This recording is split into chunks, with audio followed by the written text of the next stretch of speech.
Ya Allah, tuan-tuan, mulakanlah sekecil mana kita pun mesti adakan. Ini namanya investment tau, pelaburan tau. Jangan kita pandang dia satu pembuangan ataupun benda yang pembaziran. Tidak, dia mesti ada di rukun dalam keluarga. Membaca adalah rukun sebenarnya. Jadi saya nak suruh kepada ibu ayah yang ada kat luar, ambil beratlah baca, tuan-tuan, buatlah. Ini namanya satu pelaburan jangka masa panjang yang penting untuk anak-anak. Jadi kena, kalau lebih baik lagi, pesan Imam Ahmad bin Hanbal, jangan tidur pada satu malam saudara, melainkan saudara dapat satu benda baru yang boleh mengubah hidup saudara jadi lebih baik.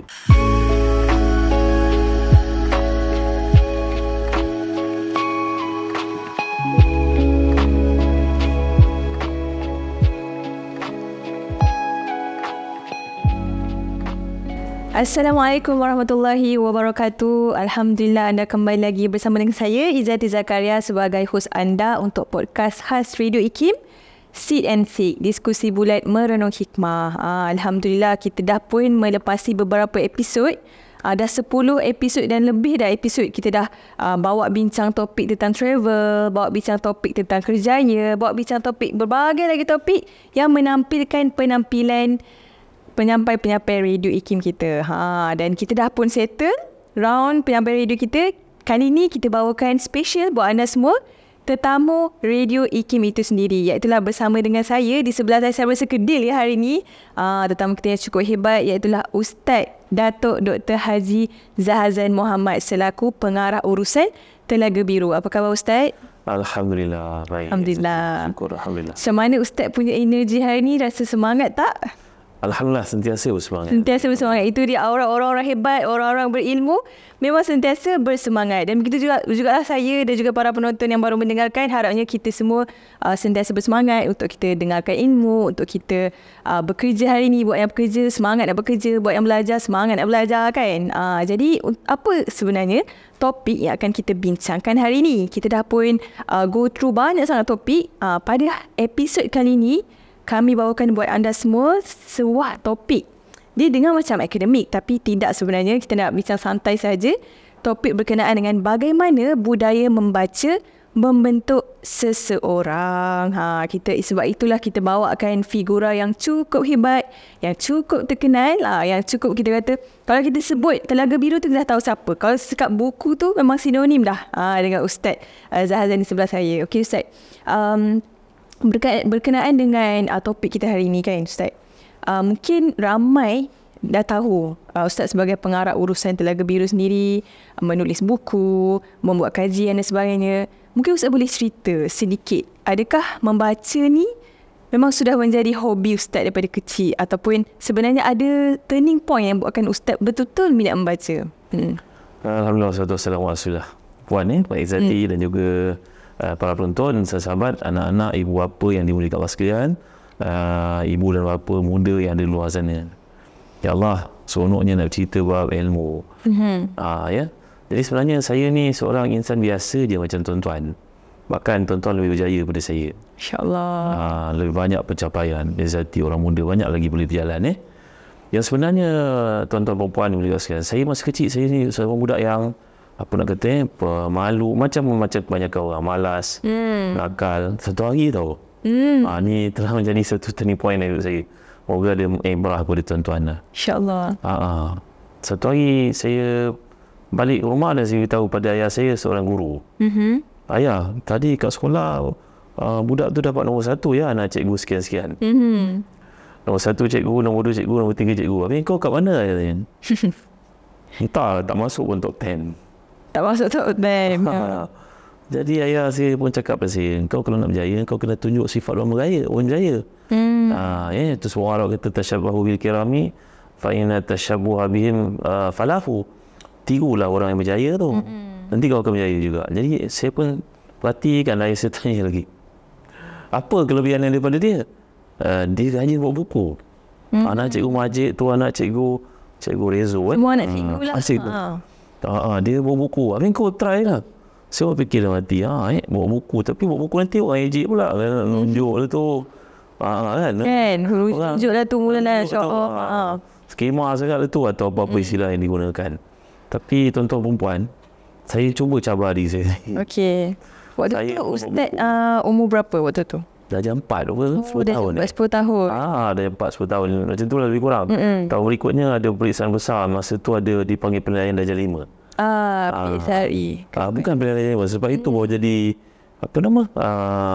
Baru ada peperiksaan darjah 6, IPK dan sebagainya. Tapi dipanggil penilaian darjah 5 tu menentukan kita untuk masuk asrama penuh atau tidak. Masa darjah 5. Jadi darjah 6 tu kita honeymoon lah, relax lah. Macam tu. Dulu lama saya ingat mungkin diabaikan ataupun ditukar sistem tu pada tahun mungkin 89 macam tu lah. Sebelum tu penilaian darjah 5 tu bagi yang sekolah rendah. Jadi saya darjah 4 tu jadi turning point bagi saya. Saya nak berjaya. Saya tak nak duduk kampung lah. Saya nak jadi seorang doktor lah. Jadi doktor kau kat jenis. Doktor apa kalau macam ni? Ayah saya berbual masih lah. Ayah saya seorang alhamdulillah masih hidup lagi, umur dekat 90 tahun. Sangat kuat membaca. Satu hari dia membaca sangat banyak alhamdulillah Al-Quran pada hari ini contohnya. Dia cakap pada saya, ayah dulu tak ada guna nak baca tau. Ayah dulu cikgu zaman British dia cerita. Jadi buku-buku yang susah nak kedapatan. Akhirnya makanan di buku bawang, tepung tu kan. Itu yang jadi bungkusan dulu. Bungkusan untuk beli barang kat kedai grocery ni. Dia pakai kertas surat khabar tu dibungkus. Jadi bila nenek kau beli kan, ayah buka, ayah baca tu. Tu baca bahasa Inggeris, bahasa Melayu itu yang ayah baca. Itu bahan bacaan. Sampai orang cakap, engkau ni Mat, nama ayah saya Muhammad ya. Nanti kalau kau baca ni Mat, engkau akan jadi orang gila Mat. Engkau tak ada kerja yang baca je kerja. Itu orang kata mentaliti orang zaman dulu kan? Sebab dia tak ada benda nak baca. Jadi itulah hiburan bagi mereka. TV memang tak adalah zaman tu mungkin tahun 50-an, 60-an ni zaman kemerdekaan dulu. Jadi benda-benda ni menyuntik dalam diri saya. Kau nak berjaya, kau kena baca. Kalau kau tak membaca, kau akan ketinggalan. Kau dah lupa tak handsome, kulit hitam. Macam mana kau nak berjaya? Macam mana nak hormat kau? Orang pandang kau, orang panggil kau macam-macam istilah, paria lah, apa-apalah Jadi kau kena tunjukkan kau boleh. Kalau kau tak jadi tak ada ilmu dan tak ada kelulusan, nanti orang pandang kau hina kau kena belajar susu. Jadi itu antara sebab mengapa saya baca je. Itu dia, Masya Allah. Kalau kita tengok balik, umur waktu tu umur Ustaz 10 tahun.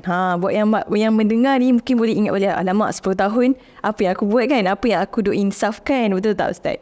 Jadi saya boleh kata itu adalah salah satu sumber inspirasi Ustaz. Macam mana daripada Ustaz nak membaca, macam mana daripada kecil, daripada Ustaz yang seorang yang biasalah kanak-kanak, kita pun zaman kanak-kanak kita nakal, putus sekolah, tapi saya rasa Ustaz mungkin tak ada ke benda-benda tu kan. Putus sekolah kan. Itu semualah, apalah dia bersekolah, tak nak pergi sekolah sebagainya, itu biasa. Tapi di umur 10 tahun, Ustaz membuat keputusan apabila mendengar nasihat kan.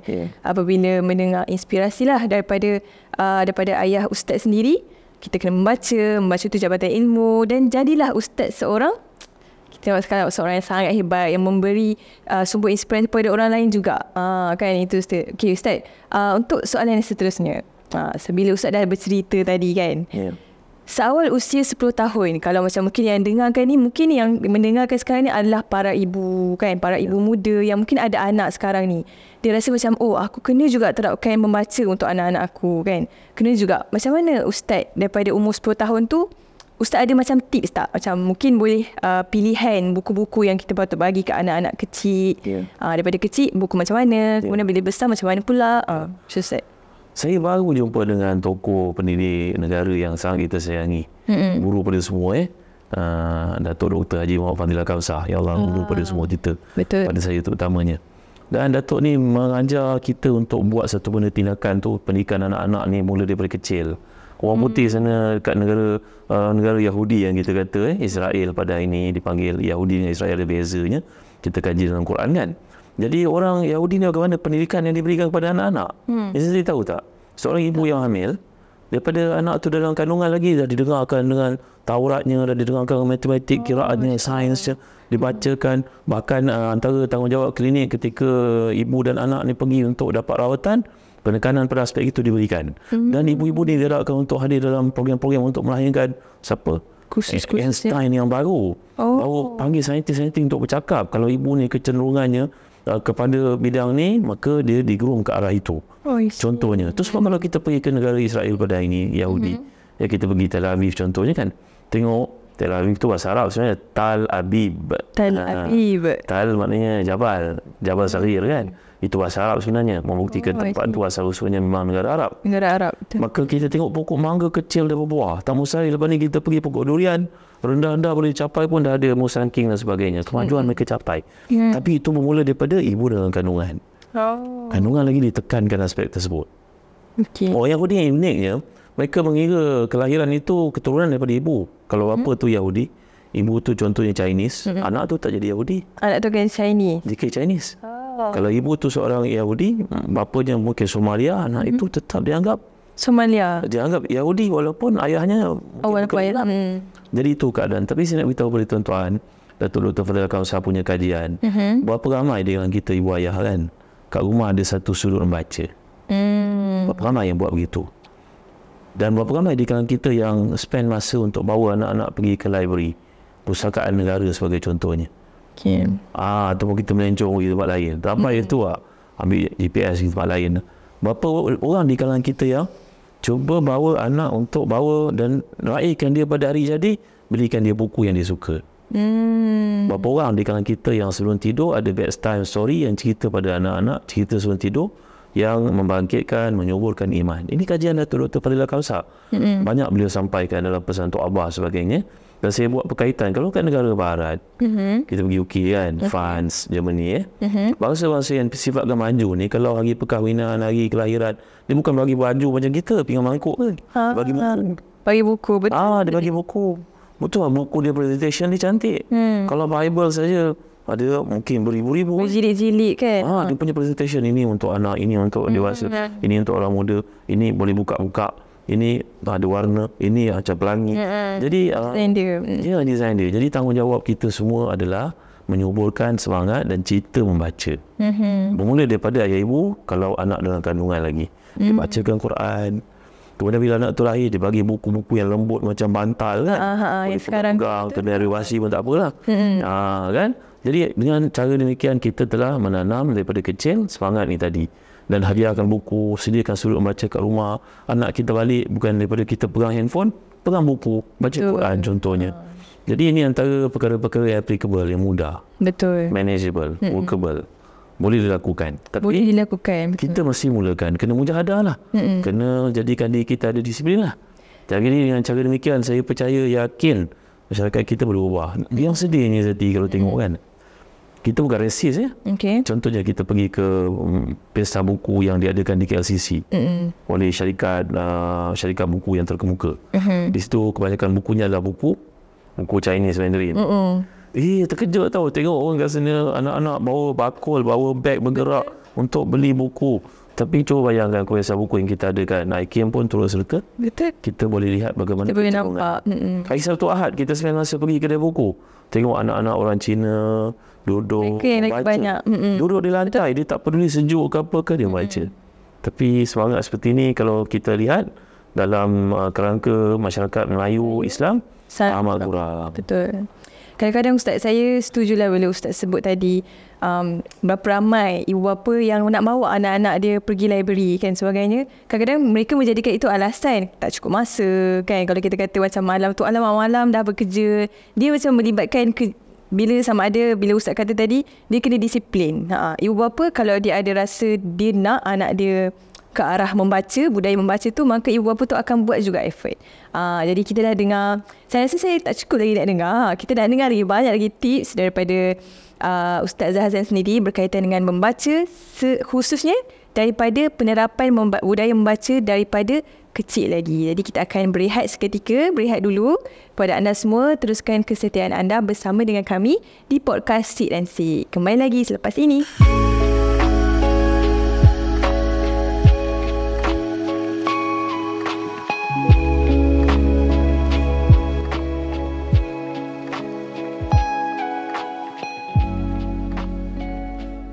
Alhamdulillah. Terima kasih buat anda semua, para penonton yang mungkin baru sahaja mendengarkan podcast kita, yang baru sahaja duduk kan. Terlepas dari kita punya segmen yang pertama, tak apa, boleh rewind balik, tengok balik apa yang kita sembangkan bersama dengan tetamu atau panel kita yang cukup hebat. yang cukup kita kata glamour dengan bidang ilmunya, Masya Allah, iaitulah bersama dengan Ustaz Zahazan, pengarah urusan Telaga Biru Sendirian Berhad, dan juga merupakan panel bagi rancangan Lembayung Al-Quran di Radio IKIM setiap hari Isnin sehingga Jumaat pada jam 6.30 pagi. Buat anda semua, tadi kita dah bincangkan sebenarnya berkenaan dengan bagaimana Ustaz sendiri boleh mula, kita kata turning point lah, daripada kecil ke kan, minat membaca. Ustaz sebut tadi, Ustaz daripada umur 10 tahun. Sumber inspirasi beliau adalah ayahnya sendiri memberi inspirasi untuk terus membaca. Kalau nak ubah diri, nak jadi doktor. Sebab Ustaz cita-citanya nak jadi doktor. Nak jadi doktor kena membaca. Tadi Ustaz sebutkan juga berkenaan bagaimana pentingnya peranan ibu bapa dalam mendidik anak-anak tu, dalam memupuk semangat membaca dalam didik anak-anak. Jadi saya ada satu soalan lah buat Ustaz. Kalau kita kata tadi kan, Ustaz kata ibu bapa ni kena bawa anak-anak pergi library, kena ada sudut membaca dekat rumah, kena macam setiap malam tu kalau boleh ada sesi bedtime story lah orang panggil kan. Tapi mungkin kalau kita katakan sekarang ni work-life balance orang kata, ibu bapa ni banyak bekerja daripada pagi sampai petang. Mungkin ibu bapa kata macam, tak ada masa nak membaca. Mungkin sudut ruang kat rumah pun mungkin faktor keuangan juga membuatkan macam tak ada modal lah nak buat sudut buku kat rumah tu. Jadi macam mana Ustaz nak menyuntik inspirasi buat ibu bapa yang mungkin sedang mendengarkan podcast kita hari ini? Dalam hidup ni ada satu yang Nabi SAW menyatakan sebagai al-iqtisad nisful ma'isyah. Masya Allah. Apa tu maknanya Ustaz? Maknanya kita membuat calculation dalam hidup bila separuh daripada kehidupan. Sebagai contohnya seorang lelaki yang berfikir kan, nak bimbing, nak bawa isterinya pergi haji contohnya. Tentu dia ada calculation, dia buat satu accounting system yang simple kan. Dia bila dia nak beli kereta, bila nak beli kereta dia besar, bila dia nak beli rumah sebagai contohnya, ini mungkin duduk dekat satu apartmen, nanti lagi 10 tahun nak beli sebuah landed property contoh kan. Betul. Mesti ada target kan. Betul. Jadi tuan-tuan letakkan target yang penting ni ilmu tadi. Sebab wahyu yang pertama tu Iqra tuan-tuan. Iqra bismi rabbikal ladzi khalaq. Jadi kalau saya nak senaraikan kepada tuan-tuan, ada banyak buku, tapi kan kita mulakan yang simple-simple. Contohnya kita kena ada kat Quran dan juga terjemahannya. Simple. Di rumah. Basic. Mesti ada. Kat rumah ya, Quran ni turunkan dengan 4 bahasa yang paling mudah untuk orang awam itu lebih kurang 80%. Bahasa yang susah ada dalam 5 hingga 10% saja. Jadi bila kita ada Quran terjemahan kat rumah, alhamdulillah negara kita pun ambil berat buat macam ni, ada kiri yang terbitkan contohnya Pimpinan Ar-Rahman. Ya, kita boleh download. Betul. Kita boleh beli, harganya pun affordable, mudah untuk dapat contohnya. Yang kedua, kita kena ada investment lah dari sudut hadis Nabi. Contohnya kitab Riyadhus Salihin. Kalau dapat lagi, tambah lagi satu sirah Nabi. Jadi ni benda yang simple-simple yang kena ada. Kita tak perlulah yang biasa kena buat kabinet yang mahal-mahal. Tak perlu pun. Kita beli murah saja dekat Shopee sekarang kan. Dekat online pun ada banyak macam-macam.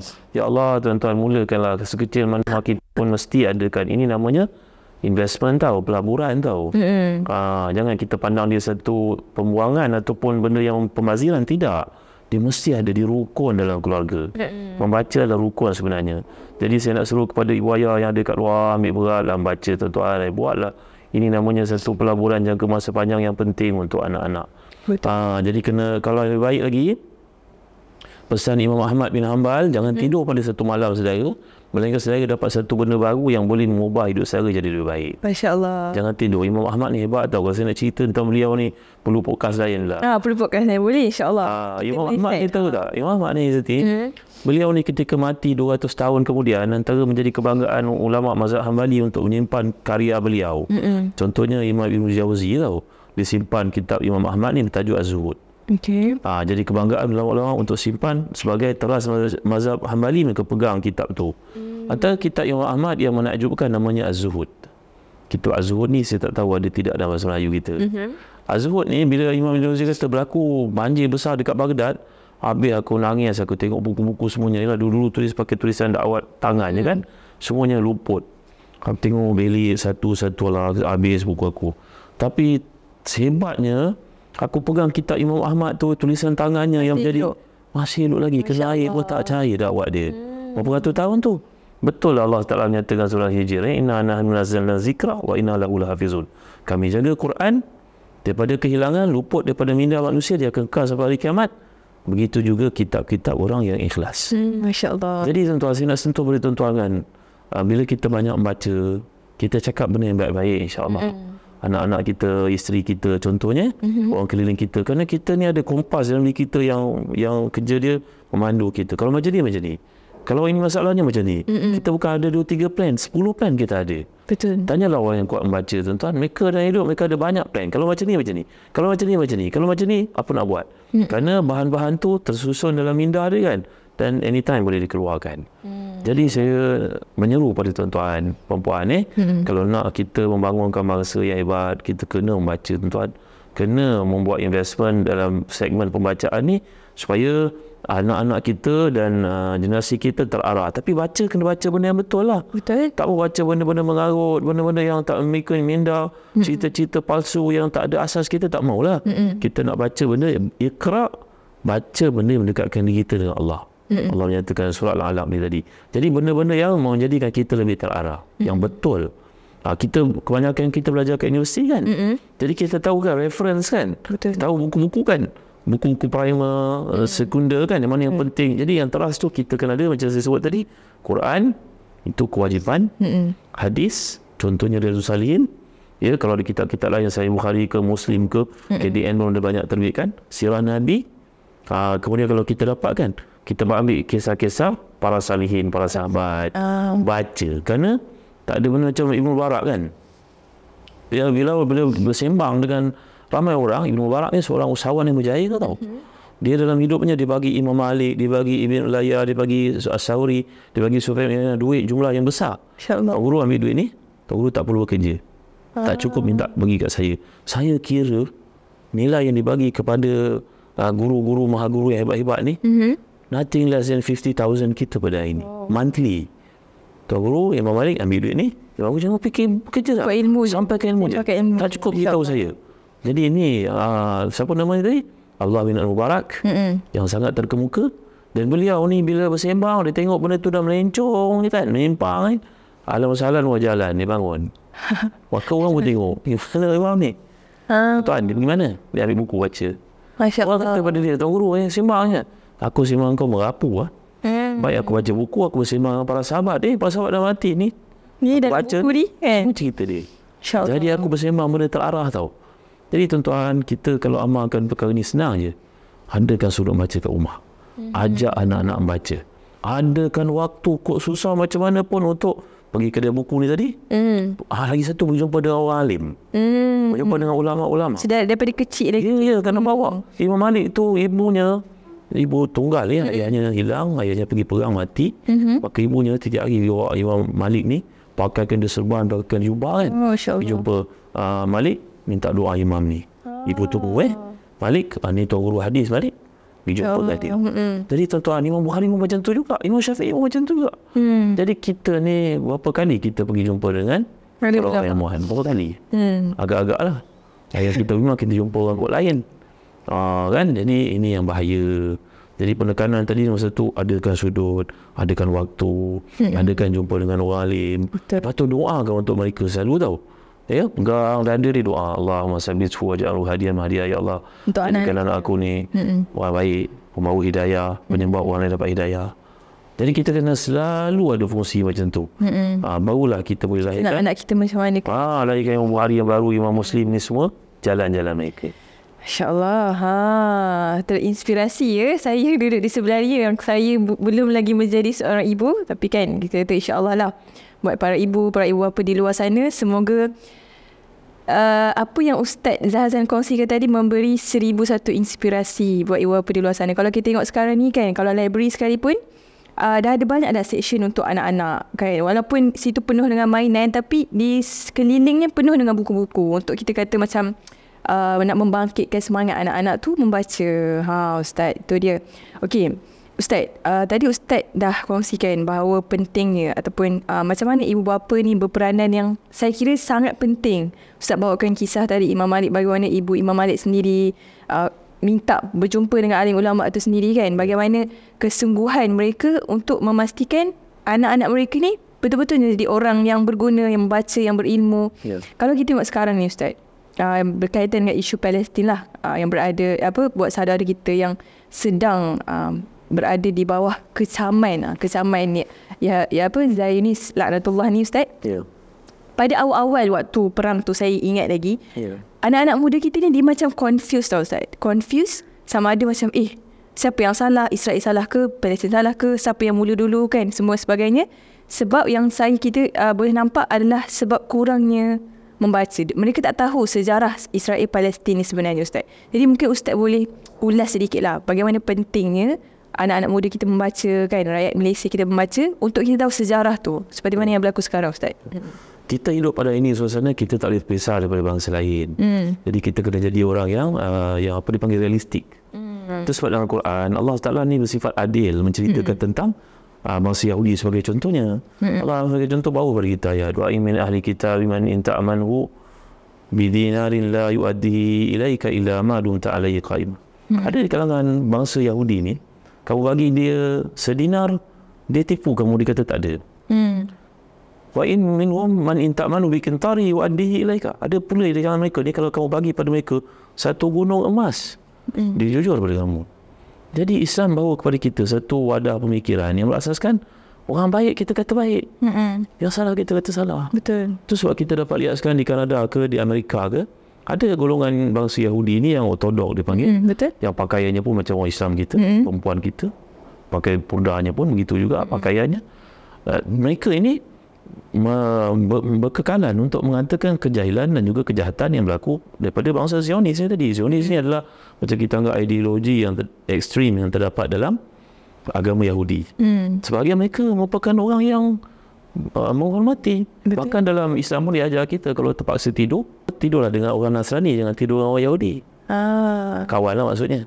Kalau makanlah makanan orang Yahudi, jangan makan makanan orang Nasrani. Nasrani kan? Kristian Ustaz. Nasrani ya. Dia tanya kenapa Kerana orang Yahudi dia ada peluang dibunuh kamu nanti. Tapi orang Kristian disayang kat kamu sebenarnya. Jadi makanlah makanan orang Yahudi, jangan makan makanan Nasrani.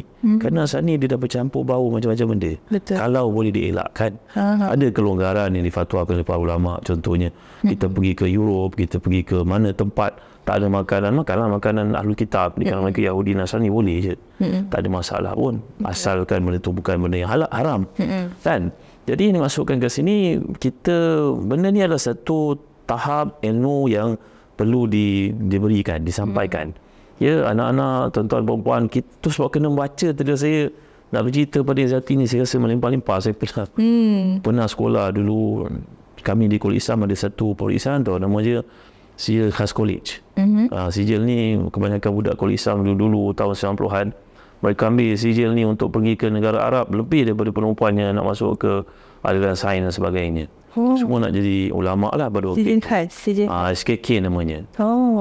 Jadi saja cerita tadi minta maaf pada tuan-tuan. Saya terlalu banyak membaca dan suka membaca sehingga pada hari peperiksaan tu saya tulis melimpah-limpah sampai cikgu datang, cukup dah ni, dah cukup. Jadi saya nak cerita betul-betul, saya terlalu banyak cerita. Kerana cerita dengan anak-anak dalam kereta, kami travel di sini ke Melaka, kami orang Melaka. Sampai ke Melaka 2 jam, anak-anak cakap, "Abah dah 2 jam awak cerita." Ya Allah, kan tak payah pasal radio dah. Awak tak penat dia. Jadi tuan-tuan, saya ada banyak benda nak cerita kongsi dengan tuan. Tapi saya nak cerita nikmat baca lah tuan. Tolonglah baca. Supaya kita dapat tahu batas langit dengan bumi. Batas langit. Ya, bacalah supaya kita dapat tahu banyak benda. Ya, dan bacalah benda yang betul. Lagi sekali saya tekan kepada tuan-tuan. Jadi isu Israel dan juga Zionis ni, kalau kita baca dalam kitab-kitab hadis sebagai Nabi dan juga Allah SWT mengajar kita untuk adil pada mereka. Ada kalau mereka yang baik dan mereka tidak dapat hidayah, ini dipanggil zimmi kan. Ada yang menentang dan busuk hatinya, itu dipanggil sebagai harbi kan. Jadi dalam konteks sekarang kita kena fahami betul-betul yang berlaku, yang menekan umat Islam di Palestin itu harbi tu.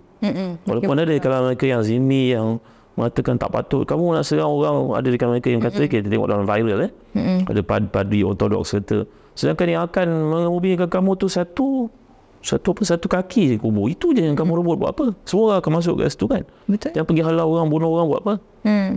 Jadi menunjukkan kepada kita ada kalangan mereka ni yang baik seperti yang Allah ibaratkan tadi, kamu amanahkan mereka satu gunung emas, dia jujur bagi kamu. Tapi ada kalau mereka ni yang satu dinar, kamu beri pada dia, tanya balik dia, tak ada. Jadi menunjukkan kepada kita, kita kena kenal pastilah di kalangan mereka ni dan berlaku adil lah. Ada yang baik, tapi yang menentang dan jahat dan buat segala macam kezaliman, ini yang ditentang oleh Allah SWT. Dan banyak hadis yang kita dapat rujuk. Contohnya, nanti kalau sebut nanti orang tak faham out of konteks, bahaya tau. Tak apalah, saya tak sebut lah. Nanti sebut, nanti kita cerita benda yang orang tak faham, nanti banyak mengelirukan. Jadi yang dimaksudkan tadi, apa pun pokok pangkalnya, kena membaca, kena bertanya. Kalau tak faham, tanya. Tak ada malunya, tak ada sepatutnya kita malu pada bertanya ni tadi. Yang penting kita start kan. Walaupun orang cakap apa sekalipun kan, bila kita baca buku untuk anak-anak kata, cukup lah nak tidur dah. Tak apa nak ayah risau, ayah takut ni lah, bagilah sentimental sikit. Takut ni lah malam terakhir ayah dengan kamu. Dia pun nak lah. Tak betul kan. Jadi kita kena adalah nilai-nilai macam tu. Berguraunya ada ilmu, menyampaikan ilmu, prinsipnya ilmu, sayangnya, marahnya, semua kan. Semua dengan ilmu, InsyaAllah. Dan macam mana nak dapatkan ilmu tu adalah dengan membaca. Itu dia, Masya Allah kan. Saya pun masih lagi rasa tak cukup nak menadak ilmu dengan Ustaz Zahazan kat sebelah ni. Jadi mungkin kita off record lah kan. Jadi buat anda semua, kita dah pun mendengarkan sedikit sebanyak berkenaan dengan bagaimana ibu bapa menjadi sumber inspirasi, nak mendidik anak-anak, menjadikan budaya membaca itu dalam diri anak-anak. Dan kita juga dapat tengok bagaimana kesan bila kita membaca, kita kaitkan dengan isu semasa sekarang ni, bagaimana anak-anak muda ni bersifat tidak tahu, ignorance apabila mereka kurang membaca, kurang pemahaman tentang apa yang berlaku di Palestin dan juga di Israel lah itu sendiri. Okay, buat anda semua, kita akan berehat seketika. Jangan ke mana-mana sebab kita akan kembali lagi selepas ini dengan subtopik soalan-soalan yang lagi cukup, kita kata cukup fruitful lah. So kita nak hasilkan fruitful discussion pada hari ini. Jadi buat anda semua, kembali lagi selepas ini.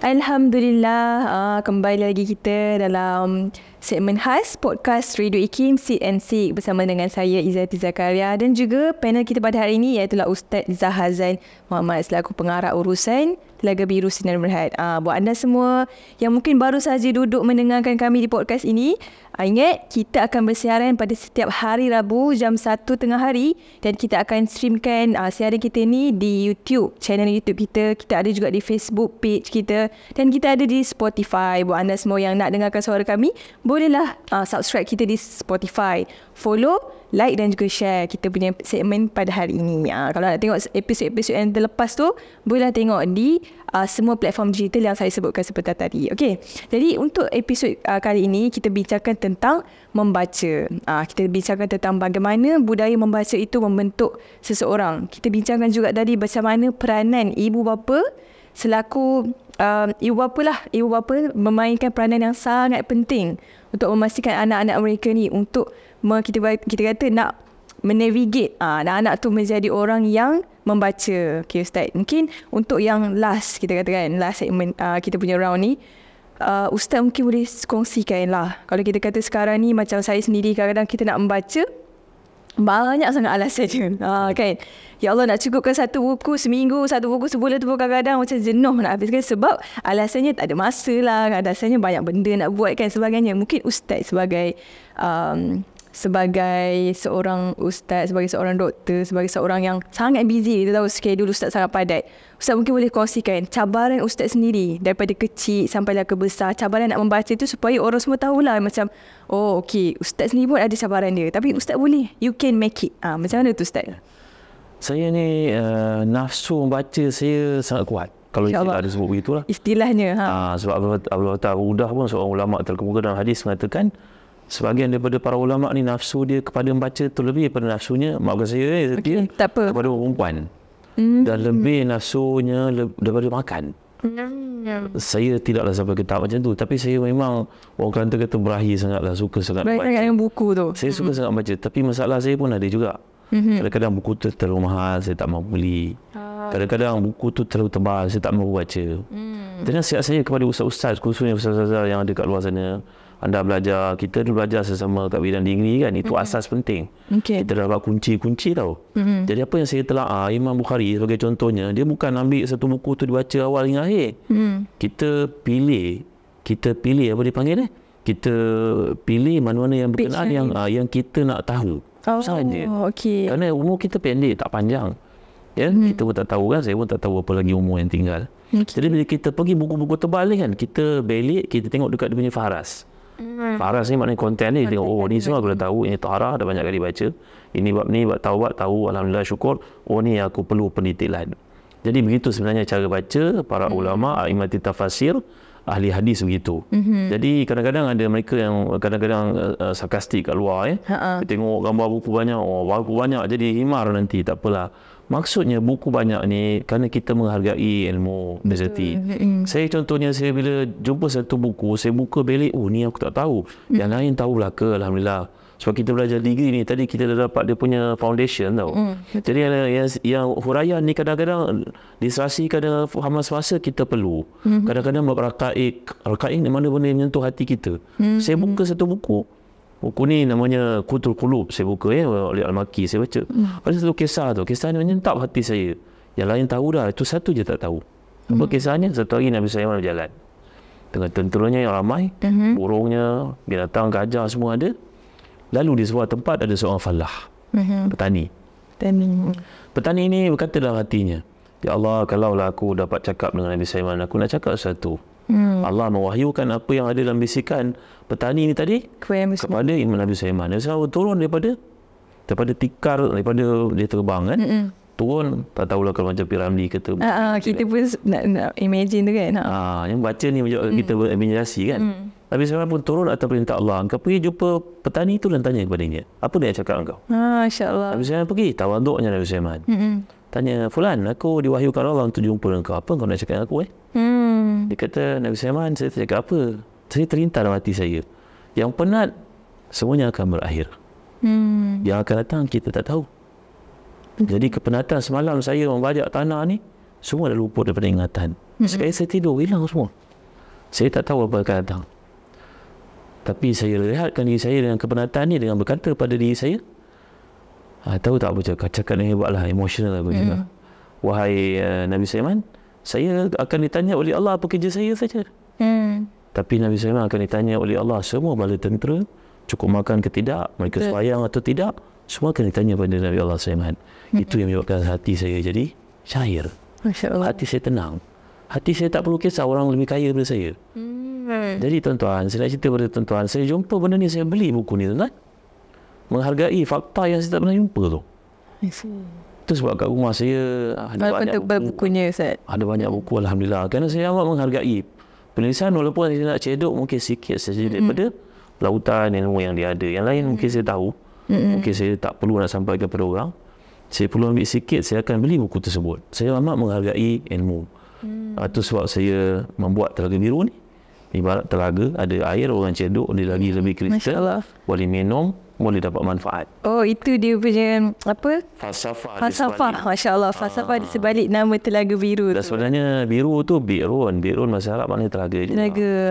Jadi penggandaan di situlah telaga. Telaga ilmu sebenarnya. Okey, jadi Ustaz punya tips tadi adalah saya pernah juga dengan satu tips yang kata macam kalau kita nak membaca ni, kita kena tahu apa yang kita nak tahu. Benda tu yang membangkitkan semangat. Lagi satu saya terlupa. Banyak bila kita dah kuat membaca, Allah akan anugerahkan kita satu kelebihan tau. Apa tu? Nama dia speed reading. InsyaAllah. Speed reading ni ada pada ramai orang. Tuan-tuan boleh tengoklah. Dia bekas Perdana Menteri yang dulu, antaranya Tun Mahathir. Mereka ni adalah orang yang memang mempunyai kemampuan untuk membaca dengan cepat. Jadi ini adalah satu benda yang perlu ada pada kita. Bila kita rajin baca, nanti insya-Allah Allah akan bagi kita speed reading. Kita tengok je, ni dah tahu, kita skip. Jadi tak mustahil satu buku tu orang kata pada saya, tebal Ustaz dah baca. Sebab gitulah, kita belik, kita tengok, kita tahu. Speed of reading tu. Ya, dia adalah satu kelebihan. Macam kita biasa mandu kereta lah. Ya, mungkin kita weekend husband balik ke Johor Bahru tiap-tiap minggu kan. Mula-mula kita rasa penat. Tapi lama-lama dah tinggal isi anak-anak, laju je. Kan, jadi begitulah. kaedahnya bila kita Begitulah biasa. bila membaca. Ya. Tapi nak dapat tu kena rajin lah. Kena pandai memilih buku yang betul, kena baca kuat. Dan kemudian tadilah macam saya sebut nikmat baca ni kan. Ada macam-macam benda kita nak sampaikan pada orang tahu. Kita baca management, kita nak cerita pada orang, kita baca tentang hadis, ada banyak benda kita nak sampaikan. Jadi hidup kita ni insya-Allah dia akan dicorakkan, diwarnakan dengan ilmu semata-mata, insya-Allah, mudah-mudahan begitulah. InsyaAllah. Itu nampak tak tips dia. Yang pertama tadi, kita kena beli buku. Walaupun saya sangat terinspirasi dengan Ustaz. Bila Ustaz kata, beli buku walaupun buku tu tebal, tapi Ustaz nak tahu mungkin sehelai 2 je ilmu kat dalam tu. Tapi kita, at least kita ada juga point yang kita nak membaca tu. Dan bila lama-kelamaan, bila kita dah membaca, Allah sendiri akan kurniakan speed of reading tu. Sebab tu lah kita tengok kan, kat luar tu, kita tengok orang tu boleh baca buku yang setebal ni, boleh baca dalam tempoh seminggu 2 kan. Kadang 2-3 hari pun dah saya terbaca. Kita tengok, ya Allah, macam mana kau boleh habiskan? Mungkin Ustaz sebenarnya macam tu kan. Tapi kalau kita ni mungkin, kita kata macam level amatur, level beginning ni, kita kena kumpulkanlah semangat. Orang English kata, the first step is always the hardest. Kan, sebab tu lah kita kena pupuk semangat membaca tu. Mulalah dengan membaca buku-buku bahan bahasaan yang kita minat dahulu. Okay. Betul. Ustaz, seterusnya, soalan seterusnya. Saya pun memang banyak soalan hari ni Ustaz. Soalan saya yang seterusnya adalah berkaitan dengan, kalau kita tengok sekarang, selain daripada cabaran yang Ustaz ceritakan tadi, faktor kewangan, mungkin faktor masa dan sebagainya. Kalau kita tengok, kita ni sekarang ni dunia teknologi sangat berkembang pesat. Orang kata orang boleh sedut ilmu dekat video yang pendek saja pun orang boleh sedut ilmu kan. Mungkin itu menjadi salah satu alasan anak-anak muda kita, orang-orang masyarakat Malaysia sekarang ni kata, alah, membaca pun tak perlu dah sangat sebab dah ada video-video aku boleh tengok kat TikTok sebagainya. Mungkin Ustaz boleh ulas sedikit lah berkaitan dengan kalau mereka ada mentaliti yang macam ni Ustaz. Ya. Respons saya kepada perkara semikian, tuan-tuan perempuan saya, anak-anak muda, anak-anak pakar-pakar anak saya kan. Jadi benda sebenarnya dalam hidup ni kita kena cari source yang betul, sumber yang betul. Mereka dulu berkata tau, Iqra' anfa' ma tajid. Waktub anfa' ma taqra'. Wahfaz anfa' ma taktub. Jadi kata-kata disebut dalam Fatah Buddha, seorang ahli hadis, kata-kata para ulama daripada kurun kedua Hijrah.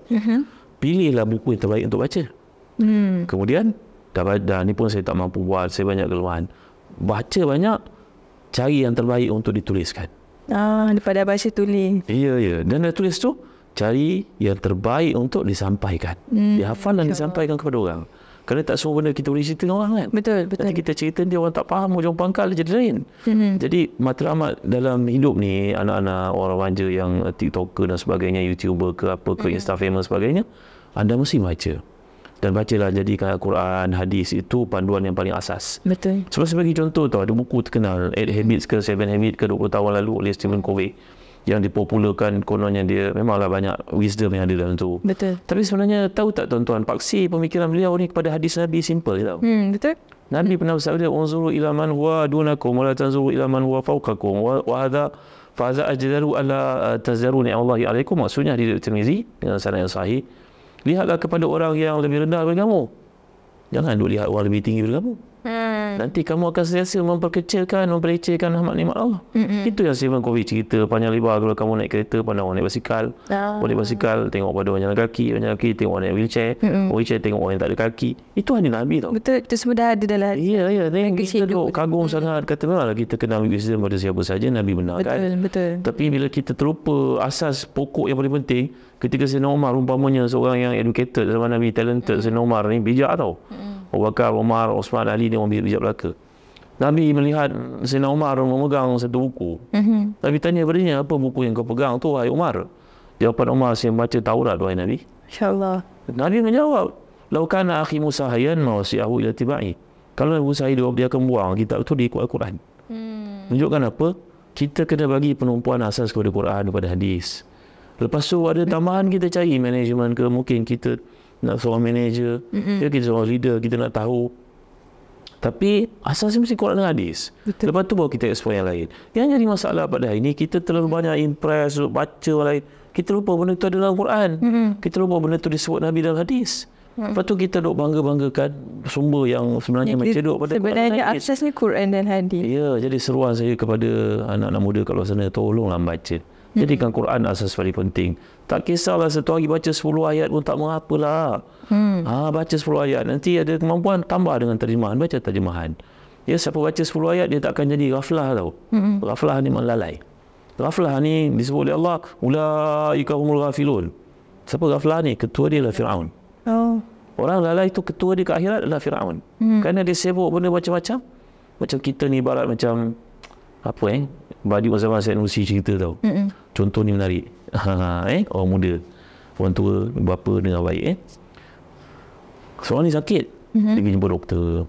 Doktor pun cakap pada dia, ni ubat ditulis pada kampit kecil kan, bag kecil.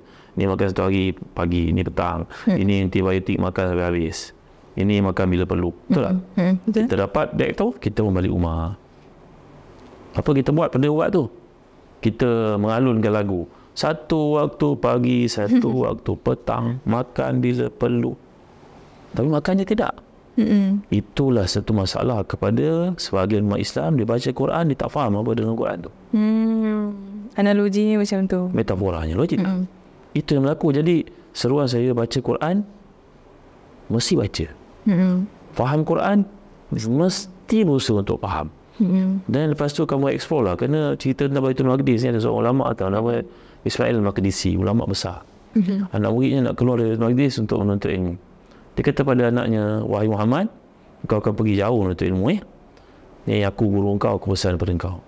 Tuntutlah ilmu, wahai Muhammad. Tapi ingatlah, ilmu yang kau capai itu sebanyak ayat yang kau baca.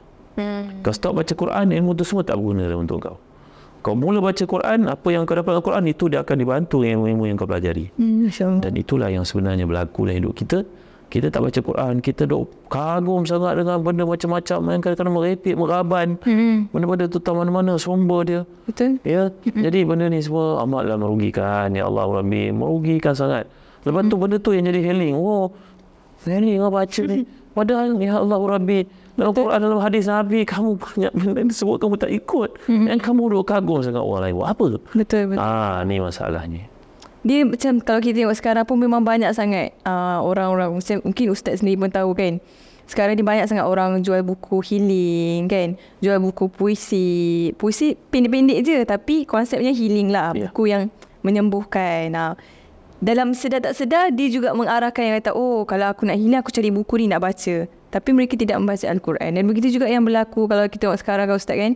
Bila Ustaz sebutkan tadi, kita kena membaca, kena menuntut ilmu, influencer, TikTok sebagainya. Kalau kita tengok sekarang ni mereka, zaman sekarang ni mereka banyak yang influencer lah khususnya kan. Mereka banyak yang menyampaikan ilmu. Tapi ada kalau kita tengok lah, maaf lah kalau saya sebut sensitif sikit. Mungkin ustaz-ustaz di TikTok kan, yang remaja mungkin baru 2 ke 3 tahun, baru lepas tahfiz dan sebagainya. Masuk je TikTok nak jadi ustaz, buat live sebagainya. Mungkin ustaz boleh komen sikit macam mana mereka ni sifatnya suka menyampaikan ilmu tapi menimba ilmunya tu kurang. Macam tu Ustaz. Macam mana Ustaz boleh ulas? Ada satu segmen tu disampaikan oleh almarhum Syekh Syahid Al-Imam Muhammad Said Al-Buti dalam banyak ada YouTube. Tajuk segmen itu Ta'alam Summa Takallam. Ta'alam maknanya belajar dulu. Lepas tu sampaikan. Jadi memanglah dalam hidup ni kita tengok seorang imam tu, contohnya Imam Bukhari, Imam Syafi'i, mereka imam-imam yang sangat hebat, Ahlu Sunnah. Mereka ni mendapat kelebihan untuk menyampaikan ilmu selepas direcognize oleh guru mereka sendiri. Wahai Syafi'i dah saya masa untuk menyampaikan ilmu. Wahai Bukhari dah boleh sampai ilmu. Selagi tak dapat permission tu, mereka akan teruskan menuntut ilmu. Ya, dan kadang-kadang kita tengok pergolakan berlaku dalam media sosial ni. Berlaku di kalangan orang yang menulis macam-macam benda. Betul. Bila kita cek latar belakangnya, kita tengok dia ni budak SPM saja sebenarnya. Tapi tulisannya tak mana-mana di copy paste, maka ini satu musibah lah yang berlaku sebenarnya. Betul. Kerana terlalu ramai orang bercakap dan kita jadi macam ini Nabi sebut sanawat, khada'at. Zaman yang mana menyaksikan semua orang bercakap, kita tahu satu yang betul. Jadi itu sebab tuan-tuan ketika Nabi pesan untuk kita dalam Hajatul Wada' kan, haji terakhir, baca Quran, baca hadis, kamu akan selamat. Tapi kalau kamu dengar manusia cakap macam-macam tafsiran, akhirnya menyesatkan kamu. Dan satu terakhir tau, macam Dr. Atik Nabulisi kata, guru tafsir kami ketika di Jordan, di Syria, dia berkata, saya banyak pakai tafsir beliau. Masih hidup lagi tuan guru. Dia kata, bila kita ni nak mendapatkan rawatan daripada doktor, pakar dalam satu penyakit tertentu, apa kita buat? Kita tengok kan doktor tu punya latar belakang, Betul. dia punya pencapaian dia macam mana, kat mana dia berkhidmat, apa recognition dia beri kepada dia, apa pencapaian dia, award yang dia dapat, betul tak? Betul. Kadang nak rawat penyakit yang bahaya ni, Betul. kita tahu tak mau tersilap prescription nanti. Bagaimana hal akhirat kita? Tuan-tuan buat research tak? Ni guru ni mana dia belajar apa kelayakan dia untuk bercakap bab ni Dan kadang-kadang ada lafaz-lafaz yang diberikan secara tidak tepat. Kalau dulu orang mendapat gelaran tentu syekh, contohnya imam, ini kerana khidmat mereka dalam ilmu yang berpuluh-puluh tahun. Tapi kita dengan sewenang-wenangnya bagi gelaran tentu kepada orang yang belum ada kelayakan. Betul. Dan kadang-kadang cakapnya pun tak masak dari sudut ilmu. Macam mana dapat gelaran tentu Maka kita jangan tertipu pada pakaiannya. Satu hari Imam Izzuddin bin Abdul Salam, ulama besar mazhab Syafi'i ini pergi tawaf dekat Kaabah, haji. Dan dia menegur ada beberapa perlakuan salah, nampak pusat contohnya orang tawaf ataupun terbuka aurat, ataupun bercakap-cakap sedangkan tak berdoa, rugilah. Tapi semua yang ditegur itu bertanya, siapa engkau? Tak ditanya, mau nak tegur-tegur pula. Habis saja tawaf dan ibadah pun selesai, dia keluar pada ihram, dia pakailah pakaian ulama dia, serban dia, jubah dia, Barulah tahu. duduk memberikan fatwa. Moga mau tahu, cium tangan, bertanya, kenapa tadi aku bercakap dia orang tak mau dengar? Sekarang aku duduk pakai baju ni baru mereka sedar aku ulama. Nampaknya ilmu itu dizalimi, disandarkan kepada pakaian, bukan pada orangnya. Jadi tuan-tuan, nasihat saya jangan tertipu tau. Sebab mana tuan-tuan mencari jalan perubatan yang betul daripada ahli perubatan yang tepat, untuk dapat rawatan yang betul ni tadi, maka ke akhirat pun kena ada kompas yang betul, kiblat yang betul. Jangan jadikan asal untuk healing ni tadi. Kita duk ambil macam-macam benda yang bukan-bukan, bercampur baur entah mana-mana sumber. Asalkan orang tu kita recognize dengan penampilan tertentu, kita anggap dia tahu semua. Tidak, tak boleh macam tu. Ustaz-ustaz ni macam doktor juga. Betul. Dia doktor mata, dia tahu orang sakit jantung, tapi dia taklah tahu sebagaimana pakar jantung punya nasihat. Jadi kita juga kita bila belajar banyakkan guru lah. Jangan seorang je semua dia tahu semua ke? Tak boleh.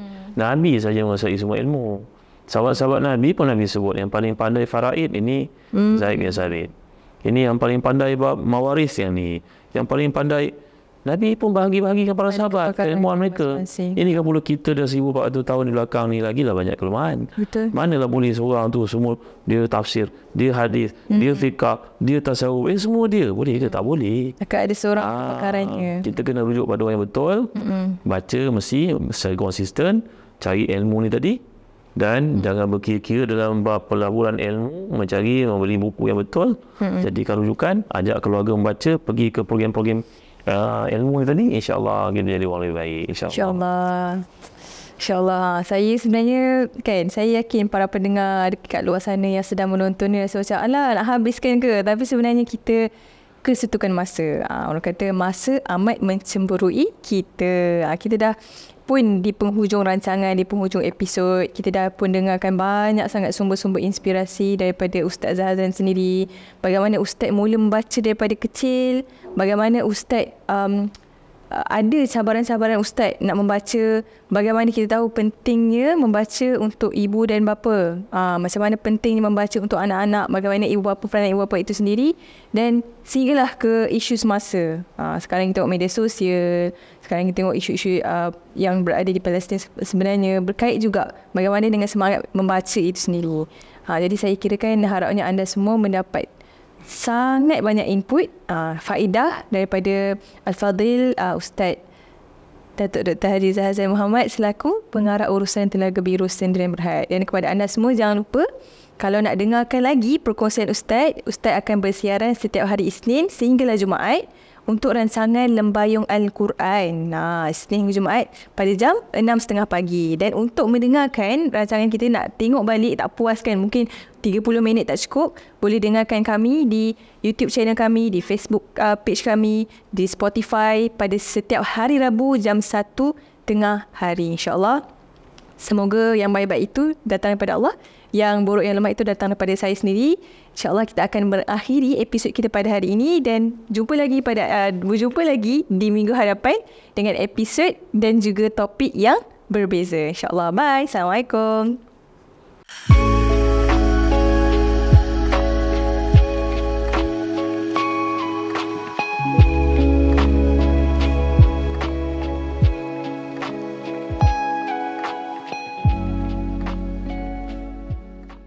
Istimewa hanya buat para pendengar Radio IKIM. Kami bawakan rancangan podcast khas CNC yang akan bersiaran pada setiap hari Rabu jam 1 tengah hari.